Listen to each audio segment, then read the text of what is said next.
She set herself on fire not to die, but to prove that she mattered.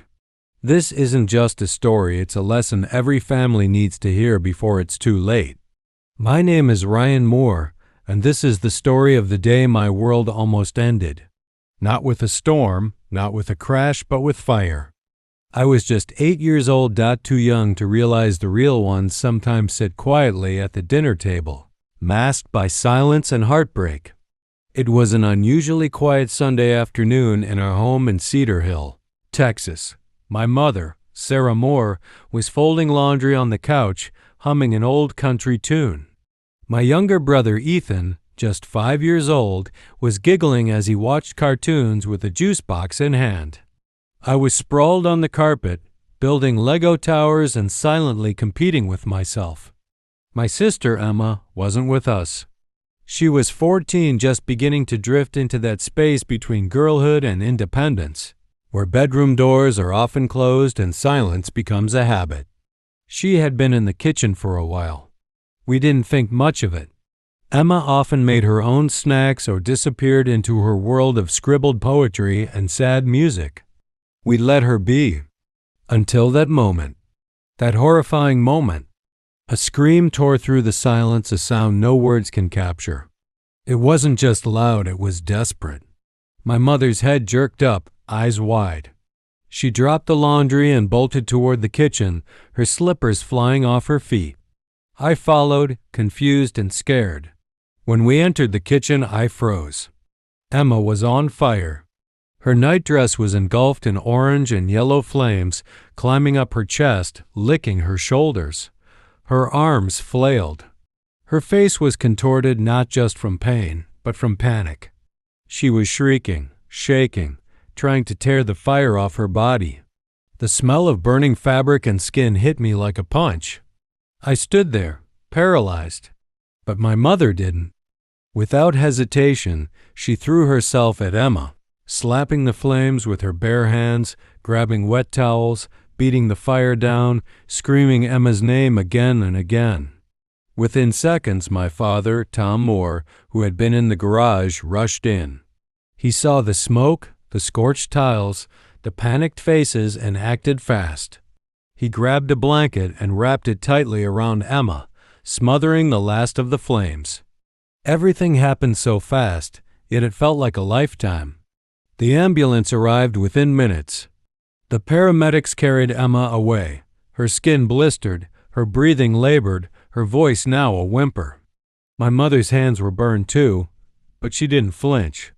She didn't complain. She sat in the ambulance holding Emma's hand, whispering, "You're okay. I'm here. I'm here." I sat beside Ethan, who was crying silently, hugging a stuffed bear tighter than ever. We didn't understand why. Not yet. Emma stayed in the hospital for nearly 2 weeks. She took time off work. She started sitting by Emma's bed just to talk. No lectures, no rules.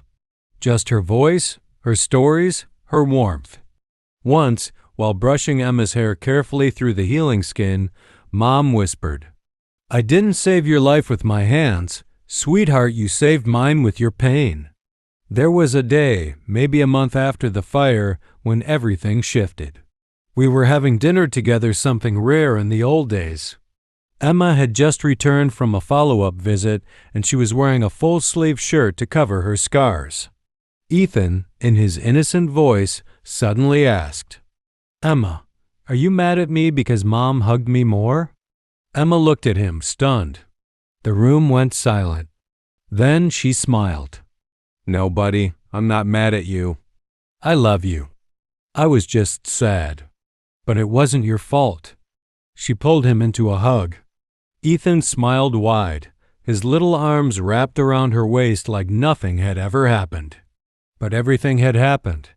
And in that moment, Emma became whole again, not because the scars were gone, but because the weight behind them had been released. Emma went back to school. Kids stared at her covered arms, but she walked with her head held high. She had grown not just older, but stronger, wiser.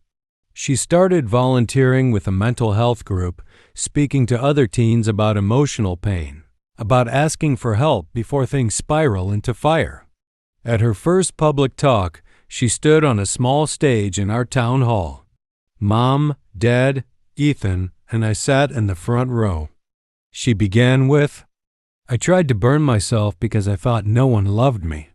But the truth is, I just forgot how to ask for love, and they forgot how to show it." The crowd fell silent. Many cried. Some stood to applaud. But the moment that touched me most was when she turned to look at us, tears in her eyes, and said, "And to my family, thank you for finding me in the ashes. We live differently now. Dinner together isn't optional. Hugs are mandatory. And the words 'I love you' aren't saved for birthdays or holidays. They're daily, loud, and clear. Sometimes love doesn't need grand gestures. It just needs to be seen." Emma's scars remain, but they no longer represent pain. They are proof of survival, of transformation, of what happens when silence is broken, and love finally speaks. If you're watching this and someone in your home has gone quiet, don't wait for the fire. Ask, listen, love loudly before silence burns what you didn't even know was fragile.